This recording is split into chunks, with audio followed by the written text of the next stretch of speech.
નમસ્કાર વિદ્યાર્થી મિત્રો, હું જસાણી સર આપ સર્વેનું જસાણી એજ્યુકેશનમાં હાર્દિક સ્વાગત કરું છું.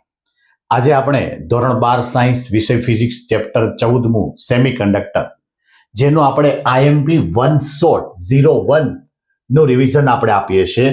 પણ ચેપ્ટરની થિયરી ઘણી લાંબી હોવાથી રિવિઝનની અંદર આપણે બે ભાગ કર્યા છે. એમાં પાર્ટ 1 નો વિડીયો કમ્પ્લીટ છે.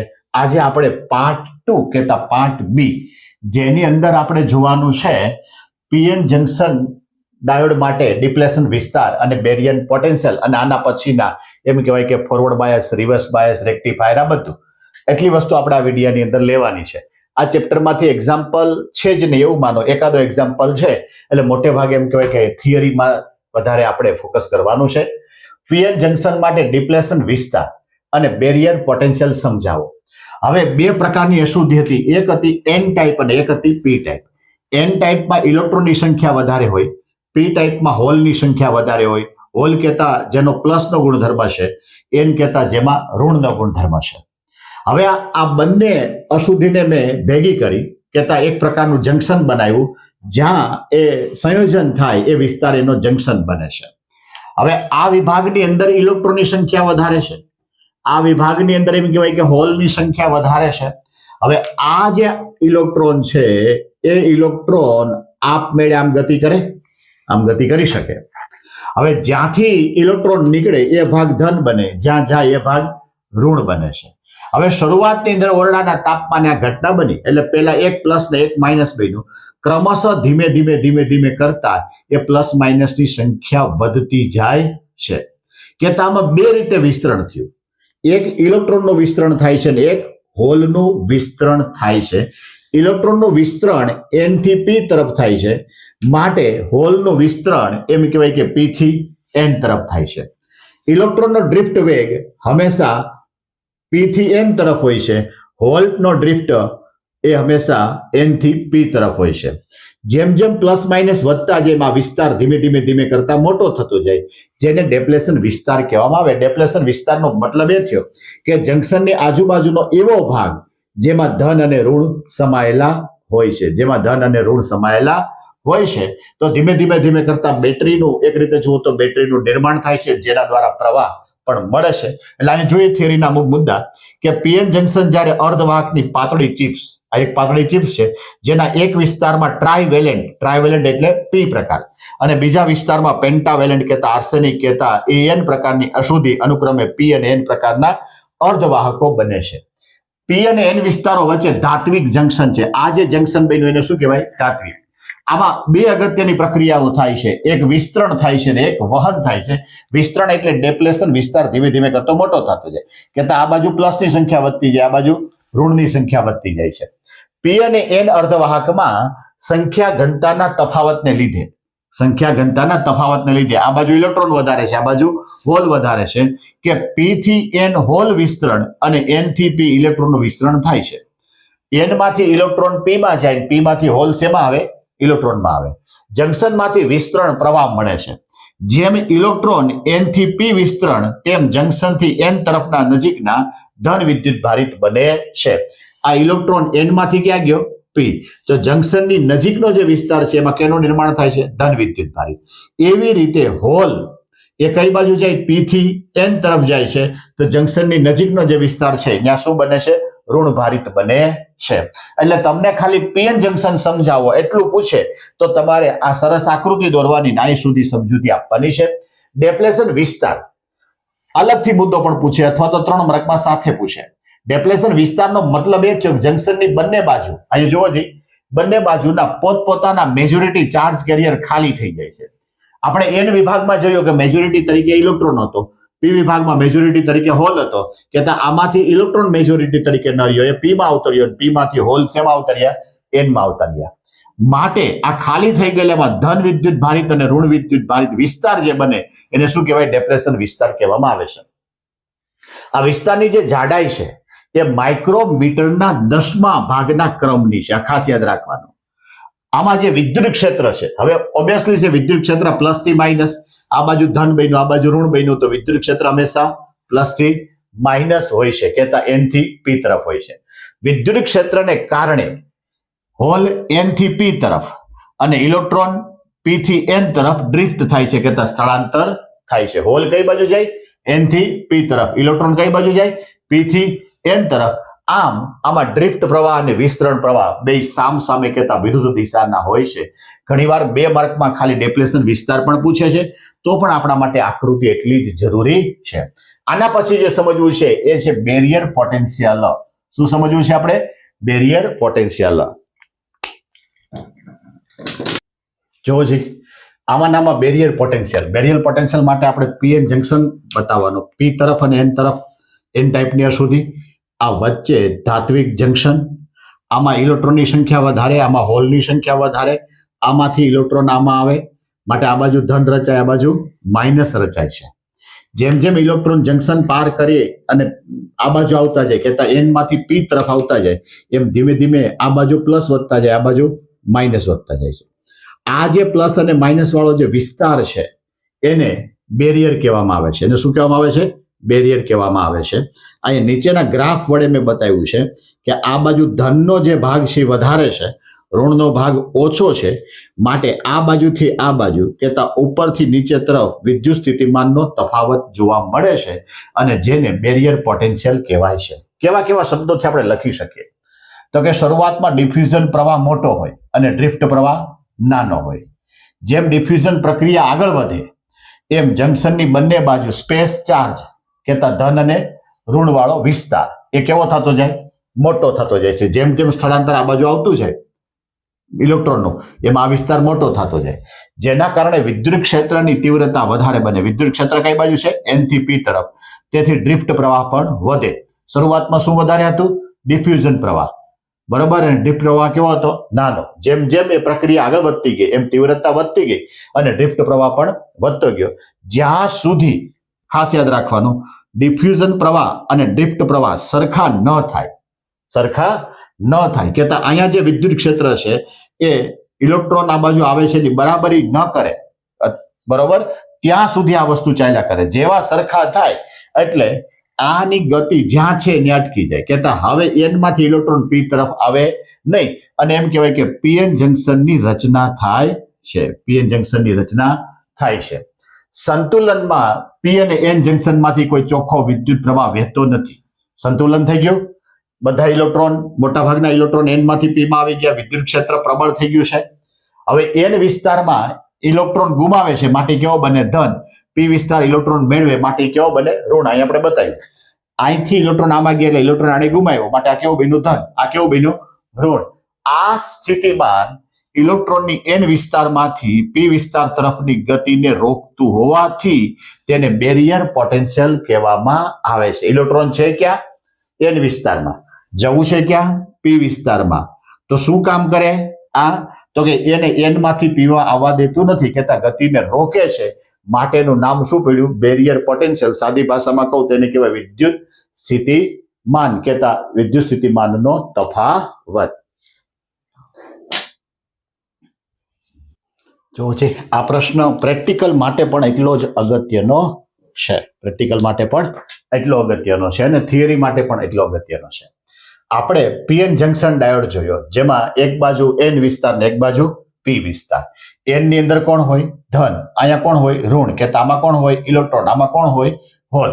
હવે આનું બેટરી સાથે જોડાણ કરો છો. બેટરી સાથે જોડાણ કરો તો બે સંભાવના રહી, અને એ બે સંભાવનાને કેવી રીતે જોડો છો એ પ્રમાણે નામ આપ્યું છે. દાખલા તરીકે તમારું પીએન જંકશનને બેટરી સાથે, એટલે બેટરીના ધન સાથે, આ જંકશનનો પી વિભાગ અને બેટરીના ઋણ સાથે એન વિભાગ, કહેતા આ પી એ પ્લસ એટલે પોઝિટિવ, પોઝિટિવ એ પોઝિટિવ, નેગેટિવ એ નેગેટિવ, કહેતા એને એન ને પી એ પી, આવા પ્રકારનું જો જોડાણ થાય તો આને શું કહેવામાં આવે? પીએન જંકશન ફોરવર્ડ વાઇસ કહેવામાં આવે છે. નીચેની જે આકૃતિ બતાવી છે એમાં વોલ્ટમીટર, મિલીએમીટર, બેટરી અને પીએન જંકશન આ બધાનો ગ્રાફ દોરીને સમજાવ્યું છે કે આ જે છે એ પીએન જંકશન ડાયોડનો સિમ્બોલ છે. જે બાજુ તીર છે એ બાજુ એન છે, આ બાજુ પી છે. જો જે બેટરી, આ ડાયોડનો પી એ બેટરીના પી સાથે પ્લસ સાથે, એન એ બેટરીના એન સાથે, હંમેશા એ મીટર સિરીઝમાં જોડાય અને વોલ્ટ મીટર હંમેશા સમાંતરમાં જોડાય છે. આ જે ગ્રાફ છે તમને પ્રેક્ટિકલ માટે ઉપયોગી થશે. હવે ખરેખર થાય છે શું? આમાંથી જે પ્રવાહ નીકળે એ ધનમાંથી નીકળી પી થી એન તરફ જઈ અને આવી રીતે આમ જશે. ઇલેક્ટ્રોન જે છે એ ઇલેક્ટ્રોન ઋણમાંથી નીકળે એનમાં થઈ અને પછી આમ કરીને આમ જશે. કહેતા અહીંયા જુઓ તો બંને પ્રવાહ બંનેનો જે વોલ્ટેજ છે એ વોલ્ટેજ વિરોધાભાસમાં છે. અહીંયા જુઓ જે આ બાજુ પ્લસ ને આ બાજુ માઇનસ છે. અહીંયા આ બાજુ ખરેખર પ્લસ હશે. આવી રીતે આમ દોરો તો આમ થશે. આ બાજુ પ્લસ ને આ બાજુ માઇનસ હોય છે. જેના કારણે જે સ્થિતિમાન છે એ સ્થિતિમાન ખરેખર આવું બને વી માઇનસ વીઓ, વિરુદ્ધ દિશાનું સ્થિતિમાન થાય. હવે સ્થિતિમાન થાય છે એટલે આ જે વિસ્તાર છે એ વિસ્તાર ઘટે છે. ડેપ્લેશન વિસ્તાર ઘટે છે અને પ્રવાહના મૂલ્યમાં એમ કહેવાય કે વધારો થાય છે અને એ આપણે મિલીએમીટરમાં નોંધી શકીએ છીએ. એટલે ગ્રાફની અંદર આ જે પ્રથમ ચરણમાં જે ગ્રાફ બતાવ્યો છે ફોરવર્ડ બાયસનો છે, જેમાં વી વિરુદ્ધ મિલી એમ્પિયરનો ગ્રાફ મેં દોર્યો છે. તો શરૂઆતની અંદર એમ કહેવાય કે પ્રવાહ એકદમ સામાન્ય મળે છે, પછી પ્રવાહમાં એકાએક વધારો થાય છે. એનો મતલબ એ થયો કે આમાંથી તમામ પ્રકારના ઇલેક્ટ્રોન એક સાથે જંકશન કૂદીને પી વિભાગમાં આવી જાય છે. જે વોલ્ટેજ આ ઘટના બને, બેટરીના વોલ્ટેજ વધારતો જાવ એટલે એમાં ઘટના બને. જે વોલ્ટેજ આ ઘટના બને એ વોલ્ટેજને એમ કહેવાય કે કટ ઇન વોલ્ટેજ કહેવામાં આવે. કટ ઇન વોલ્ટેજ જે પ્રવાહનું મૂલ્ય એકદમ વધી ગયું હોય છે. આનાથી એક્ઝેક્ટ વિરુદ્ધ side PN junction reverse bias, ખાલી બેટરીના ધન અને ઋણને ફેરફાર કરવાનો છે. અહીંયા ડાયોડનો જે પી છે એ બેટરીના ઋણ સાથે, ડાયોડનો જે એન છે એ બેટરીના ધન સાથે જોડવામાં આવે છે. અહીંયા જે પ્રેક્ટિકલ માટેનો જે ગ્રાફ બતાવ્યો, આ જંકશન, આ બેટરી, અહીંયા માઇક્રો એમ્પિયર છે, અહીંયા વોલ્ટ મીટર છે. આ ત્રણે ત્રણ સિરીઝમાં એની સાથે વોલ્ટ મીટર સમાંતરમાં જોડ્યું છે. શું ઘટના શું બને છે તો કે અહીંયા જોવો જોઈએ, આમાંથી પ્રવાહ નીકળે છે એ એન થી પી તરફ થઈને આગળ વધે છે અને આ જે પ્રવાહ છે એ પી થી ઇન તરફ છે. પણ એના કરતા આપણે સ્થિતિમાન જોવાનું છે. આનું જે સ્થિતિમાન છે એ આ બાજુ પ્લસ આ બાજુ માઇનસ. આ બેટરીનું જે સ્થિતિમાન લાગુ પડ્યું એ આ બાજુ પ્લસ આ બાજુ માઇનસ. એનો મતલબ એ થયો કે અહીંયા સ્થિતિમાનનો સરવાળો થાય છે. ખાસ એ જોવાનું છે, અહીંયા સ્થિતિમાનનો સરવાળો થાય છે, જેના કારણે એમ કહેવાય કે ડેપ્લેશન વિસ્તારમાં વધારો થાય છે. અહીંયા ડેપ્લેશન વિસ્તારમાં ઘટાડો થતો હતો, અહીંયા વિસ્તારમાં વધારો થાય છે. એટલે પ્રવાહનું મૂલ્ય એમ કહેવાય કે ધીમે ધીમે ધીમે કરતા ઇલેક્ટ્રોન આ બાજુથી આ બાજુ આવવાની શક્યતા ઓછી રહી. બરોબર, વધારે ઉર્જા જોઈ છે, જેના કારણે શરૂઆતની અંદર પ્રવાહ માઇક્રો એમ્પિયર અને એ પણ એનાથી ઓછા ક્રમનો છે. એટલે મેં અહીં માઇક્રો એમ્પિયર લગાવ્યું છે. હવે જેમ જેમ હજી વોલ્ટેજ વધારતા જાઓ એમ ધીમે ધીમે ધીમે કરતા માઇક્રો એમ્પિયરનો પ્રવાહ વધે. એટલે શરૂઆતની અંદર જુઓ તો ગ્રાફ આ રીતે વી ને ટચ થાય છે અને પછી એકાએક પ્રવાહના મૂલ્યમાં વધારો થઈ જાય છે. વોલ્ટેજના જે મૂલ્ય માટે પ્રવાહના મૂલ્યમાં એકાએક વધારો થાય, જેને શું કહેવામાં આવે? બ્રેકડાઉન વોલ્ટેજ કહેવામાં આવે છે. અને આ ફોરવર્ડ બાયસ હોય કે રિવર્સ બાયસ હોય, બંને વચ્ચેનો અવરોધ પણ આપણે આ સૂત્ર દ્વારા મેળવી શકીએ છીએ કે R is equal to delta V ના છેદમાં ડેલ્ટા આઈ કહેવામાં આવે છે. અહીંયા અવરોધ કેવો થઈ જાય છે? ઓછો. અહીંયા અવરોધ કેવો થઈ જાય છે? વધારે. એટલે અહીંયા શરૂઆતથી જ પ્રવાહનું મૂલ્ય વધારે મળે છે, અહીં શરૂઆતથી જ પ્રવાહનું મૂલ્ય કેવું મળે છે? ઓછું મળે છે. તમને સ્વતંત્ર પણ પીએન જંકશન ફોરવર્ડ બાયસ અથવા રિવર્સ બાયસ પૂછે, અથવા તો તફાવતના સ્વરૂપમાં પણ પૂછી શકે છે. જોજી, રેક્ટિફાયર. રેક્ટિફાયરનો મતલબ થાય ઉલટ સુલટ વોલ્ટેજ, એટલે કે એસી વોલ્ટેજ ને એક દિશ વોલ્ટેજમાં રૂપાંતરણ કરતા પરિપથને કહેતા આ જે ભાગ છે ઉલટ સુલટ એટલે એસી, એક દિશ એટલે ડીસી. વોલ્ટેજમાં રૂપાંતર જે પરિપથ કરે એને શું કહેવાય? રેક્ટિફાયર. આ રેક્ટિફાયરનો બે ભાગ પડ્યા, એક છે અર્ધ તરંગ અને બીજું છે પૂર્ણ તરંગ. અર્ધ તરંગ રેક્ટિફાયરમાં એક ડાયોડ હોય, પૂર્ણ તરંગની અંદર બે ડાયોડ હોય. એટલે પહેલા આપણે અર્ધ તરંગ રેક્ટિફાયર જોઈએ. આ જે વિભાગ છે એ ટ્રાન્સફોર્મરનો છે. ટ્રાન્સફોર્મરની કહેતા ટીસી, જેમાં તારના વાહક તારના બે ગૂંચળા છે, બે ગૂંચળાને આ રીતે રાખેલા છે. એમાં જેમાં આટાની સંખ્યા વધારે છે કે ત્યાં મોટું ગૂંચળું છે એને પ્રાઇમરી ગૂંચળું કહેવાય. જેમાં આટાની સંખ્યા ઓછી છે એને સેકન્ડરી કહેતા ગૌણ ગૂંચળું કહેવામાં આવે છે. અહીંથી આપણે એસી કરંટનો ઇનપુટ આપીએ છીએ. આ ગૌણ ગૂંચળા સાથે આ પીએન જંકશન ડાયોડ જોઈન્ટ કર્યો છે, એની સાથે લોડ અવરોધ છે અને આખે પરિપથ આપણે કરીએ. જોઈએ અહીંયા કે શરૂઆતની અંદર આ એસી જે કરંટ છે એ એસી કરંટનો કહેતા ઉપલો જે ભાગ છે એ અહીંયા ધન ભાગ આવે. ઉપરનો જે ભાગ છે કયો આવે? ધન આવશે તો બાકીનો જે ભાગ છે એ ઋણ આવશે. અહીંયા આ ધન બતાવે તો આ શું બતાવે? ઋણ બતાવે છે. એનો મતલબ એ થયો કે આ ફોરવર્ડ બાયસ થયું. એટલે શરૂઆતની અંદર આ જે ભાગ છે એ ફોરવર્ડ બાયસમાં આપણને રૂપાંતરણ થયેલું દેખાશે.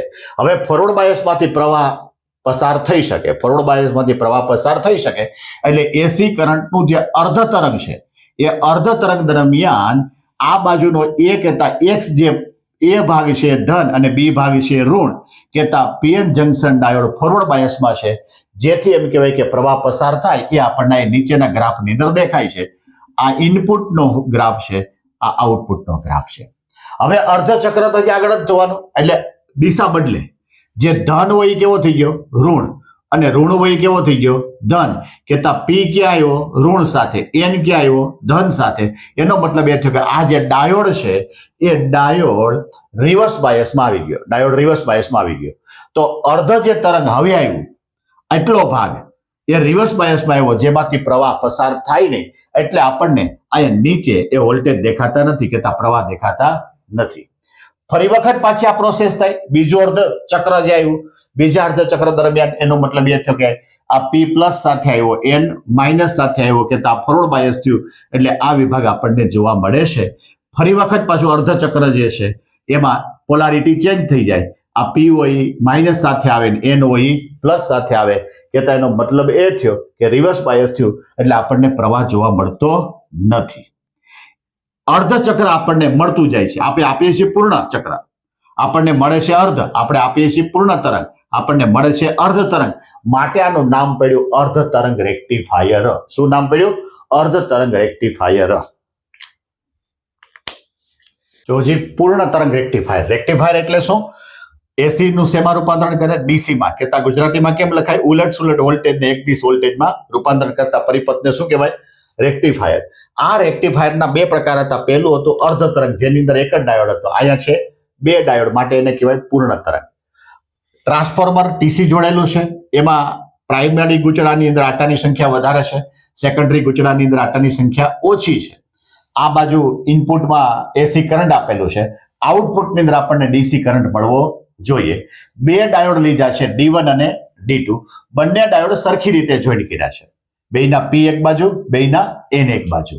હવે પહેલાની અંદર જેમ એક જ ડાયોડ હતો એટલે અર્ધ તરંગ દરમિયાન એ ફોરવર્ડ બાયસમાં આવતો હતો, અર્ધ તરંગ દરમિયાન એ રિવર્સ બાયસમાં આવતું હતું, જેને કારણે આપણને જે કાંઈ તરંગ છે એ અર્ધ તરંગ જ આઉટપુટની અંદર મળતું હતું, માટે એને અર્ધ તરંગ રેક્ટિફાયર કહેતા હતા. અહીંયા બે ડાયોડ છે, તો જ્યારે ડાયોડ 1 એ ફોરવર્ડ બાયસમાં હોય ત્યારે ડાયોડ 2 એ રિવર્સ બાયસમાં હોય. બીજું અર્ધ ચક્ર છે એમાં ડાયોડ 2 ફોરવર્ડ બાયસમાં બને ત્યારે ડાયોડ 1 રિવર્સ બાયસમાં બને, જેના કારણે આપણને આઉટપુટની અંદર એમ કહેવાય કે તરંગ પૂર્ણ મળે છે, માટેનું નામ શું પડ્યું? પૂર્ણ તરંગ રેક્ટિફાયર. હવે આ બંને ડાયોડને મેં આ રીતે જોડી દીધા. આમાંથી એક જે છેડો છે XY કાઢ્યો, બીજો Y છે, બંને વચ્ચે લોડ અવરોધ છે, અને અહીંયા જે છે એને સેન્ટર ટેપ કહેવામાં આવે છે. હવે અહીંથી જે તરંગ દાખલ થાય છે એ શરૂઆતની અંદર વિચારો, જે આ બાજુ પ્લસ આ બાજુ માઇનસ છે, બરોબર. તો આ પહેલું જે ડાયોડ છે એનો પી એ આ પ્લસમાં આવ્યો, એને માઇનસમાં આવ્યો, પરંતુ બીજો જે ડાયોડ છે એનો પી જોવો જી માઇનસમાં આવ્યો અને એન ક્યાં આવ્યો? પ્લસમાં આવ્યો, જેના કારણે એમ કહેવાય કે D1 એ ફોરવર્ડ બાયસમાં આવ્યું, D2 એ રિવર્સ બાયસમાં આવ્યું. એટલે આ જે તરંગ છે એ તરંગનો એક જે ડાયોડ છે એ ફોરવર્ડમાં આવ્યો, જેને કારણે આપણને વોલ્ટેજ કહેતા પ્રવાહ અહીંયા દેખાય છે. હવે બીજું જે અર્ધ તરંગ છે એની અંદર શું થયું? પોલારિટી ચેન્જ થઈ ગઈ. અહીંયા પ્લસ બની ગયું, અહીંયા માઇનસ બની ગયું. તો આ પી એ પ્લસ બની ગયું, એને માઇનસ બની ગયું, જેને કારણે D2 જે છે એ ફોરવર્ડ બાયસમાં આવ્યો, D1 જે છે એ રિવર્સ બાયસમાં આવ્યો. જો જાય પી માઇનસમાં આવ્યું, એન પ્લસમાં આવ્યું. એટલે આ ફોરવર્ડમાં આવી ગયો અને આ રિવર્સમાં આવી ગયો. એટલે આ જે ભાગ છે એમાં પણ આપણને ફોરવર્ડ બાયસની ઘટના મળે છે, માટે એમાં પણ તરંગ આપણને આઉટપુટની અંદર મળે છે. કે આ તરંગનું આપણને બે ભાગ એક દિશામાં મળ્યો છે, અહીંયા ઉલટ સુલટ મળ્યું છે, અહીંયા બે ધનમાં જ મળ્યું છે. આવી રીતે દર તરંગમાં એક ડાયોડ ફોરવર્ડ બાયસમાં, એક ડાયોડ રિવર્સ બાયસમાં, બીજું જે અર્ધ તરંગ છે એની અંદર જે ફોરવર્ડ બાયસ હોય રિવર્સ બને, રિવર્સ હોય ફોરવર્ડ બાયસ બને છે. એટલે એમ કહેવાય કે આ રીતે આપણે હંમેશા એસી નું ડીસી માં રૂપાંતરણ કરી શકીએ છીએ. હવે એસી નું ડીસી માં રૂપાંતરણ કરવા માટે હંમેશા પૂર્ણ તરંગ રેક્ટિફાયરનો જ ઉપયોગ થાય છે. આગળ જતા ઇલેક્ટ્રોનિક્સની અંદર આ પરિપથ ઘણો બધો ઉપયોગી છે. જો જે આ ચેપ્ટરની અંદર એક્ઝામ્પલ 1-2 છે જે વારંવાર પૂછાઈ ગયા છે. આ જે એક્ઝામ્પલ છે એ ઘનતા ઉપર છે કે શુદ્ધ સિલિકોન સ્ફટિક, એસઆઈ એટલે સિલિકોન સ્ફટિકમાં 5×10⁸ પરમાણુ પર મીટર ક્યુ છે. 1 ppm ઘનતા સાંદ્રતા સાથે આર્સેનિક વડે ડ્રોપ કરવામાં આવે તો ઇલેક્ટ્રોન હોલની સંખ્યા શોધો. મને ni 1.5×10⁻16 મીટર -3 આપી દીધું છે. હવે શુદ્ધ સિલિકોન એટલે કે સુધી નથી ઉમેરી ત્યારે એની સંખ્યા કેટલી છે? 5×10⁸ મીટર ક્યુબ. આર્સેનિકનું જે પ્રમાણ છે એ 1 ppm છે. એનો મતલબ એ થયો કે 10⁶ સિલિકોન પરમાણુ લ્યો ત્યારે એક આર્સેનિક પરમાણુ ઉમેરવામાં આવે છે. 10⁶ એક આર્સેનિકનો પરમાણુ ઉમેરવામાં આવે તો ટોટલ આર્સેનિકના પરમાણુ કેટલા થયા? તો કે શુદ્ધ સિલિકોનના પરમાણુ 5×10⁸ એને આર્સેનિકના પરમાણુ વડે ભાગી નાખો એટલે 10⁶. તો હવે આર્સેનિકના પરમાણુ કેટલા રહ્યા? 5×10⁻22 સંખ્યાના છેદમાં મીટર ક્યુબ. હવે આ આર્સેનિક જે છે એ તો પેન્ટાવેલેન્ટ છે. પેન્ટાવેલેન્ટની અંદર એક પરમાણુ તો સામે એક ઇલેક્ટ્રોન મુક્ત થાય, કારણ કે 5 છે 4 સમાઈ જાય, 1 વધે. તો આર્સેનિકની જે સંખ્યા છે એટલા જ મુક્ત ઇલેક્ટ્રોનની સંખ્યા થાય. માટે Ne બરાબર 5×10⁻22 મીટર -ક્યુબ. હવે મારે હોલની સંખ્યા જોતી હોય તો આપણી પાસે આ સૂત્ર છે Ne×NH બરાબર Ni². એમાં NH ને હું શું કરું? કરતા બનાવું તો Ni² ના છેદમાં Ne. Ni એટલે 1.5×10⁻16 એનો વર્ગ છેદમાં 5×10⁻22. 1.5 નો વર્ગ કેટલો થાય? 2.25. 10⁻16 નો વર્ગ થાય 10⁻32 છેદમાં 5×10⁻22. માટે ફાઇનલ જે આપણો આન્સર છે બેનો 4.5×10⁹ મીટર -ક્યુબ. Metre -cube. આ ચેપ્ટરમાં એક જ એક્ઝામ્પલ છે. ગેટના જે એક્ઝામ્પલ હતા કહેતા ગેટનો જે ટોપિક છે એ નીકળી ગયેલો છે. આપણે જે આ ચેપ્ટરની અંદર જે કઈ થિયરીનું રિવિઝન આપ્યું એકદમ ટૂંકા ટાઈમમાં, અને એમાં જે અગત્યની થિયરી છે એ જ આપણે આપી છે ને એના 2 પાર્ટ બનાવ્યા છે. પાર્ટ એ માં પી ટાઈપ અને એન ટાઈપની અશુદ્ધિ સુધી છે. પાર્ટ બી ની અંદર પીએન જંકશન ડાયોડ થી લઈ અને પૂર્ણ તરંગ રેક્ટિફાયર અને જે એક્ઝામ્પલ વારંવાર પૂછાણો છે અથવા તો આને લગતો જે કઈ વારંવાર પૂછાય છે એ આપણે આપેલું છે. હું અપેક્ષા રાખું છું કે ભાઈ આ જે ચેપ્ટરની થિયરી છે એ તમે સરળ રીતે સમજી શકો. છતાં કઈ પ્રશ્ન ઉદ્ભવે તો તમે કોમેન્ટમાં જરૂરથી જણાવી શકો, તો અમે જરૂર એનો આન્સર આપશું. આ સાથે આ વિડીયો વધારે વિદ્યાર્થીને ઉપયોગી થાય એના માટે આ વિડીયોને શેર કરો, સબસ્ક્રાઇબ કરો અને લાઈક કરવાનું પણ ભૂલતા નહીં.